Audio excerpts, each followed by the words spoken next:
自己诚心的意念，大恩根本上师文物无别的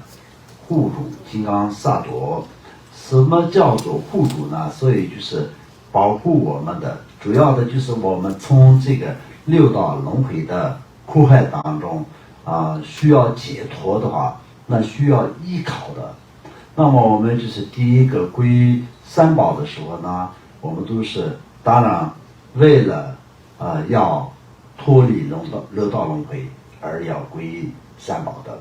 所以这个时候呢，我们主要的护主是谁呢？就是释迦牟尼佛，可以依靠释迦牟尼佛。那么这个世界上呢，就是最为可以相信的，永远不会欺骗我们的，而且是不光是不欺骗跟不光是不欺骗和我们可以相信而已，它具有能够可以救度我们的能力的，有这样的力量的就是佛。所以这样的才叫做护主。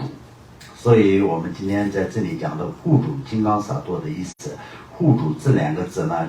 是一个非常重要的，具有一切功德而会救度我们的唯一的，在这个轮回当中唯一的可以依靠者就是金刚萨埵佛。这样去观想，如以大慈大悲存念我与一切众生。我从无始以来到现在，生苦役所造的十不善业，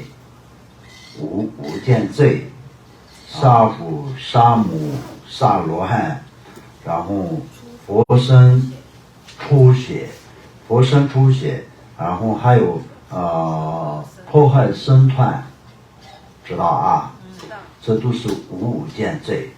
那这个当中，我们就是要有提到一件事情，我们要想起一件事情。平常来说了，我们在台湾这边的很多的在家的居士，都是休息的，都是自己在休息，也没有在僧团里面，也不是所谓的僧团，就是很多人来说的都是会认为是在寺庙里面的出家众，事实也是这样的。但这个里面呢，就是有的时候会想，那我们就是都知道，所有造业里面无间罪是最为严重的。那么在除了这个密乘的金刚萨埵的修持这些以外，那么很多的法门当中呢，就是根本就没有办法消除的业障。造了无间罪的话，就根本就没有办法消除，只能是下无间地狱的。这么严重的罪是什么？无间罪，那就是杀父杀母杀罗汉佛身出血，那就还有那个怎么说呢，那个破坏僧团的团结，对吧？那这个是非常重要的。那就是比较相同的地方，我们必须得要知道，在佛教的团体里面，金刚师兄之间会做一些挑拨离间然后会做一些这种破坏这个团体的任何一个行为都是在相通的所以就是对于我们作为一个在家的居士来说的话，这就是相当也是无间罪的其中就是破坏僧团一样的。那从这个怎么说呢，那个从戒律的方面来说的话，也是小乘大乘密乘金刚乘的戒律才是最为重要的，而且是最为严重的。所以也是一样的，就是金刚师兄之间跟上师与师兄之间，上师与弟子之间，弟子与弟子之间，这些有任何这种就是有一些因为凭自己的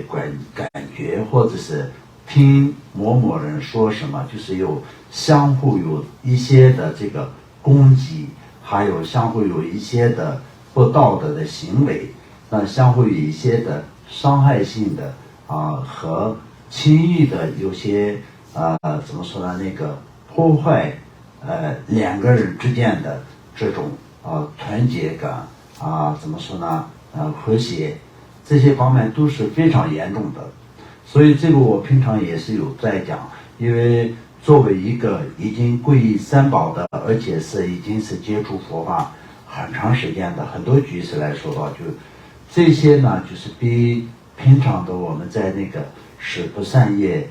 当中我们所讲的很多这个杀生啊等等这些，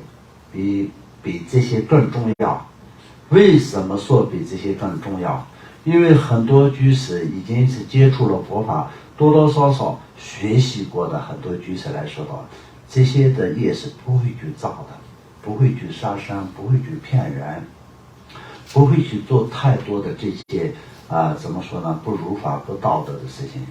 但是在金刚师兄之间呢，就是平常就是有的没有的这些行为跟有的没有的这些事情是难免会，所以就这比较怎么说呢，难免会出现的。所以就这个呢，就是比较不清楚的情况下，自己不知不觉的情况下会出现。所以呢，这些呢就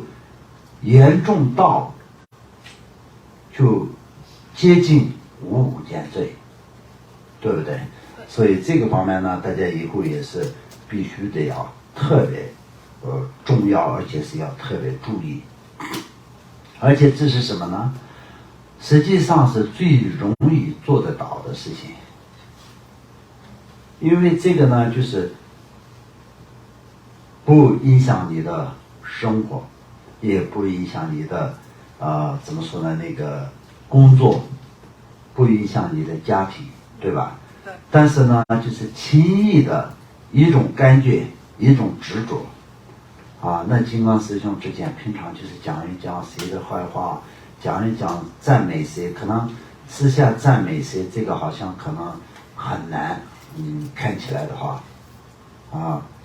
世间人都比较难赞美他人的功德。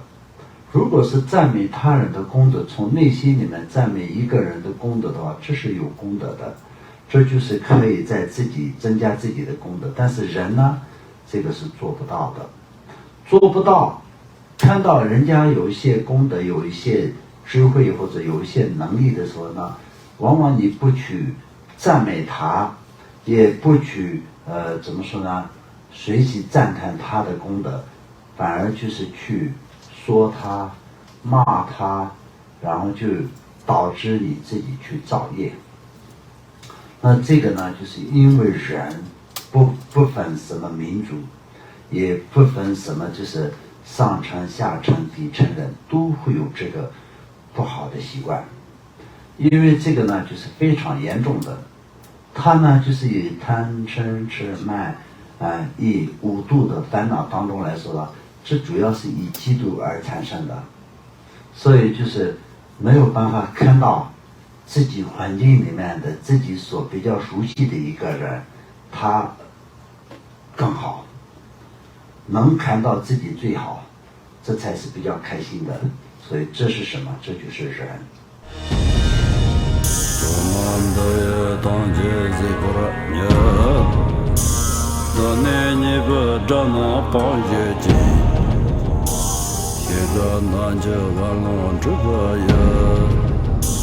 自本作人着康着